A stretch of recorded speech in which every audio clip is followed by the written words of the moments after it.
자, 오늘의 방송 시작하도록 하겠습니다. 저번 주에 목이 너무 안 좋아가지고, 그래가지고 방송을 못했습니다. 지금도 목소리가 제대로 좀 안 나오고 있는데, 그 부분 양해 부탁드릴게요. 예.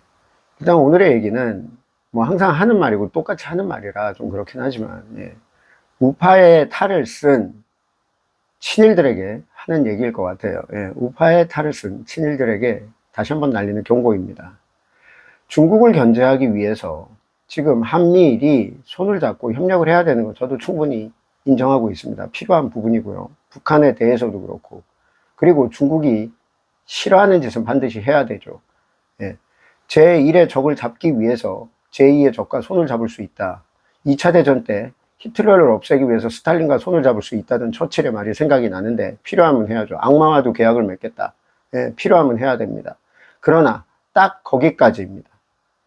내 영혼, 내 모든 것 다 바쳐서 악마와 계약하겠단 말은 아니죠. 딱 그까지 협력만 할 수 있는 부분이죠.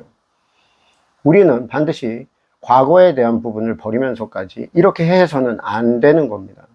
그거는 마치 뿌리 없는 나무와 같지요. 우리가 과거를 버리면서까지 일본에게 기어 들어가서 얻을 수 있는 거 별로 없다고 봅니다.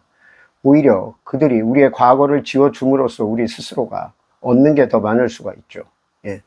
독일 같은 경우를 보면 독일은 전후 철저하게 자신들의 행동에 대해서 반성을 하고 배상을 이뤄냈습니다. 그래서 독일이라는 나라가 유럽에서 선두적인 지도자적 어떤 그런 지도적 위치를 차지할 수 있었던 것 같고, 그런 부분에 있어서 유럽인들이 그거를 동의를 해준 부분이 있죠. 그러나 일본은 아닙니다. 일본은 아직까지도 과거에 대해서 정확한 인정과 정확한 사죄를 하지는 않았어요. 진심 어린. 물론 입으로는 몇 번 떠들기는 했지만 결국에는 다 뒤에선 또 뒤집어집니다. 독도 문제도 그렇고 일본해라는 명칭도 그렇고 아직까지도 우리나라는 가져와야 될 부분이 되게 많습니다. 그럼에도 불구하고 그런 부분에 대해서 입을 다물고 있다는 것은 절대 용납될 수 없는 수치죠. 그런 부분은. 동아시아에서 키는 우리나라가 쥐고 있다고 저는 봅니다. 그 미일 그리고 중러로 대표되는 이런 냉전적 체제 내에서 결국은 북한을 제외한다면 키는 한국이 쥐고 있습니다. 한국이라는 나라를 양쪽 다 무시를 못하죠. 동아시아에서 소위 말해 저울추를 움직이려면 우리나라가 그쪽 위에 올라가 있어야 됩니다. 저울추가 움직이려면. 뭐 어떤 사람들은 뭐 새우 등 터진다. 그거는 저희들이 그렇게 살았으니까 눈에 띄는 게 그런 거밖에 없고, 적극 요구할 건 요구하고 챙길 수 있는 건 챙겨가면서 우리도 협력을 해야 됩니다. 그게 외교죠. 그게 외교 수완이고, 비스마르크가 독일을 통일시키기 위해서 해야 됐던 어떤 일들을 보면 그게 무슨 말인지 충분히 알 거라고 생각합니다. 그리고 중요한 점은 요번에 광복절 경축사에 대해서 얘기를 하고 싶은 건데, 역사 문제는 전혀 언급이 없었더라고요. 우리는 대의민주주의에서 살고 있습니다. 우리 국민의 주권이 위임되었죠. 그러나 우리가 우리 스스로에 대한 어느 정도의 통치권, 외교권이나 이런 것까지는 주었지만은 역사적 범죄에 대해서 사면권이나 면죄부 부여권까지 우리는 위임하지 않았습니다. 당신이 뭔데 과거에 대해서 한마디 말도 없이 넘어가냐는 거죠.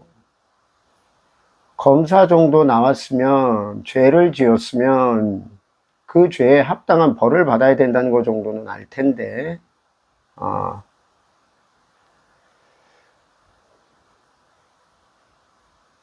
피해자가 됐다고 할 때까지 사과하라. 그런 말이 있죠.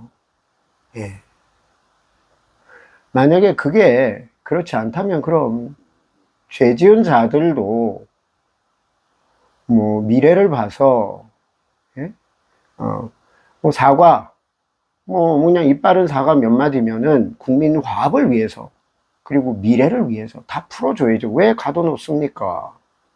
국민을 화합해야지. 자유민주주의 그 정신에도 어긋나잖아. 어떻게 갇혀 있어야 되는데. 풀어줘야지. 미래를 위해서, 국민 화합을 위해서.